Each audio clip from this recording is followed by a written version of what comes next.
Oh, Slappy! Oh! Bye, Slappy. Gonna go take pictures.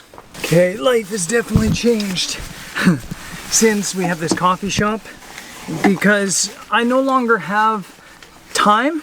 Not that I had much to begin with, but right now we're like training staff to get going, and I'm just trying to figure out how a seatbelt works right now. So I don't even know how I'm gonna do that.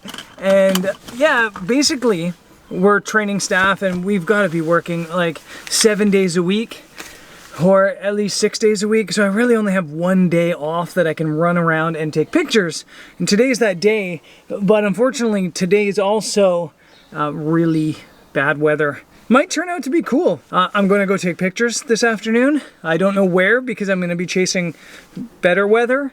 And also, I'm never not doing stuff for the cafe. So I also have to go make a stop along the way. So we better hit the road. Bye, Slappy. See you tomorrow.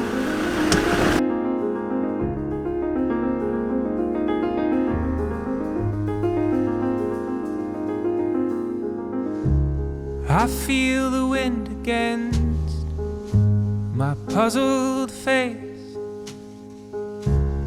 5-speed bicycle round the Cape.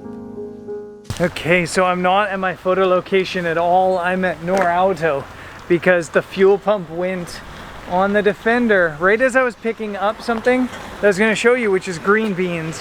But yeah, then I tried to make it back to Lagos, but I was sputtering and had to pull off at the mechanics. I can see Simba's there.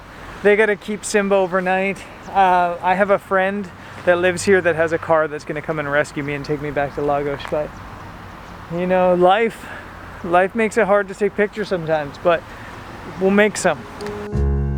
Cobblestone pathways. Oh, Merlot, you came to rescue me. Hello, Merlot. Hey, Kim. Thanks for the rescue. No hey, worries. Buddy. It's all mellow. It's more mellow. Oh, Merlot. Merlot. Are you excited? Oh, yeah. Memory lane.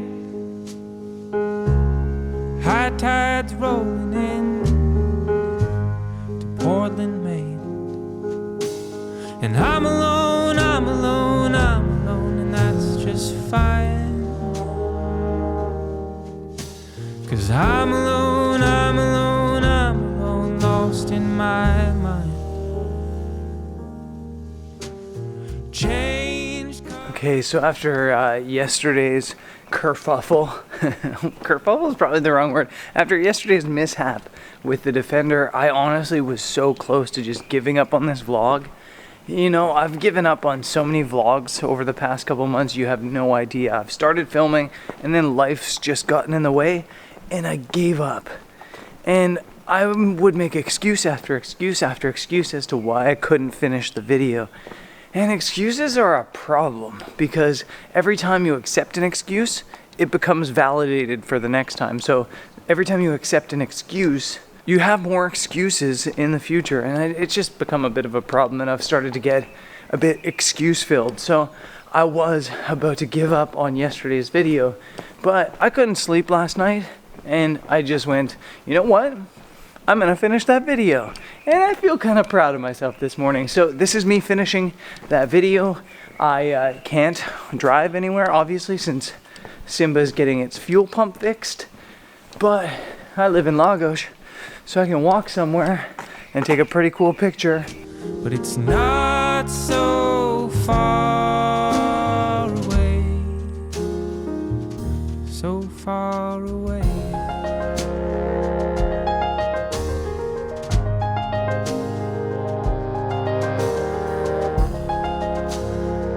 So I thought the light could be good this morning, so I'm heading towards Ponte de Piedad and this viewpoint that I've photographed before and just never got good light. But I'm looking off at the horizon and just seeing a wall of clouds, so not sure this is gonna work this morning. Tangerine skyline, just past the pier. Okay, I'm not sure how well it shows up on camera, but there is a wall of clouds. The ideal situation, in my opinion, to get really nice sky for sunrise or sunset is when you get mid or high level clouds and then a break on the horizon that the sun can come and penetrate light through underneath the clouds and give you underglow on the bottom of the clouds. Otherwise, in situations like this where it looks like mostly low level clouds, the sun comes up and you get some light on the top of the clouds. So if you're in an airplane like it's 2019, it'll look really beautiful from the airplane, but from the ground it'll look dull. So yeah, I don't know what I'm gonna do because I don't think that's gonna move in time. So I might, instead of going to the location I thought I was gonna go to, just go wander down the beach a little bit and explore. There are some like fluffy little low-level clouds here. They might catch a little bit of top light that could look cool. So yeah, plans change in life and plans change in photography. And let's roll with it. So why is my confidence oceans from here? Send me a sailboat, take me to sea, toward the horizon line. Found a spot that's pretty cool, but I'm getting to a risky part of the morning where sunrise is in literally 10 minutes. So I have to make a decision quick. There's this really cool beach down here. I think it's called Dois Pinheiros, but I'm not actually sure. And there's this really beautiful sea stack here. From up here, it is a really interesting composition because you have the one sea stack sandwiched between these cliffs, and it's catching some interesting light. But it's missing a little bit of the dramatics. So I've got to make a decision. Do I stay here? Do I try to climb higher to another sea stack? Or do I try to hike down?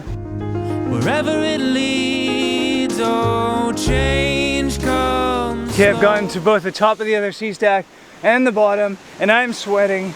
Advantages to both. The top is probably a cooler composition, more unique. Whereas down here you get this beautiful bit of sea and this rock in the foreground. But the composition's a little bit like, I don't know, almost two framed. It looks a little bit weird. So I don't know what to do. And I've got literally a minute to figure it out. I'll show you both. This is bottom, and then the other one's the top. Let me know in the comments what you think I should do. And then wait 2 minutes and I'll show you what I do. Say, but it's not so far away. Change comes slow, they say. Okay, so in the end, I've chosen this kind of vicarious place on the cliff edge. Not because it's a better spot than where I was down below, but for one simple reason. There's this beautiful little yellow flower. I'm not sure what it is. Kind of looks like a buttercup. Right dug into the rocks here. And I think it really helps add some color to this photo that's otherwise blue. As suspected, there's no sunrise this morning. So the sea's blue. Everything else is kind of grayish looking or brown. And then this color really pops, this yellow in the foreground. And I feel like the image, if it didn't have color in the sky, needed some color in the foreground. So my settings are pretty simple. I'm going f11, 4 seconds, and yeah, ISO 100. I might play around with that shutter speed a little bit, but the seas are pretty calm, so I'll probably keep it about where it is and just smooth out the sea. But bit of a dull morning in the sky, but this is a cool spot. I think in the winter, when the sun comes in at a bit of a different angle, this might really, really work. But it's not so far away. Oh, and I'm learning that that's okay. I'm learning that that's okay. Okay, sunrise just happened and there's no light, so let's talk about composition.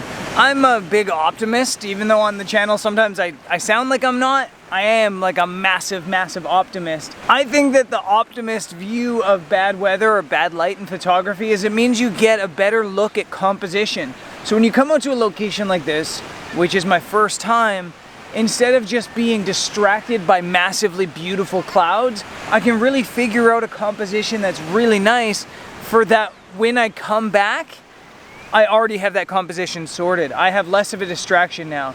So what I'm trying to do with this composition is almost create a couple different pictures at once to keep your eye moving and keep you interested in the photo. I think the goal of a photo in so many ways is to keep the person that's looking at the photo looking at it for as long as you possibly can. So I think with this image, you're kind of probably drawn right into the middle of the frame, and then it sweeps around.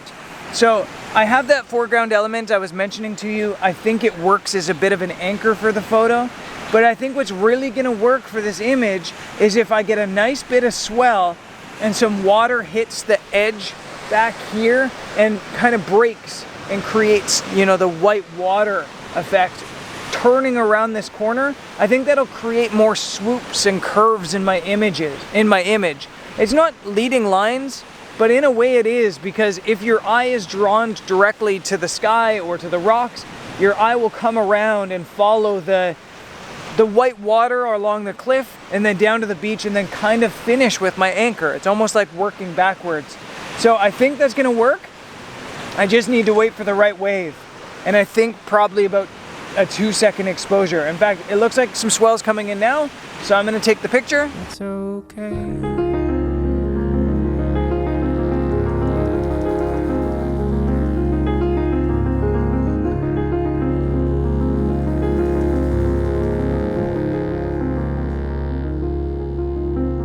Getting photography FOMO because the sun's broken through a patch of the clouds just now there and lighting up the sky exactly where I was planning on shooting this morning.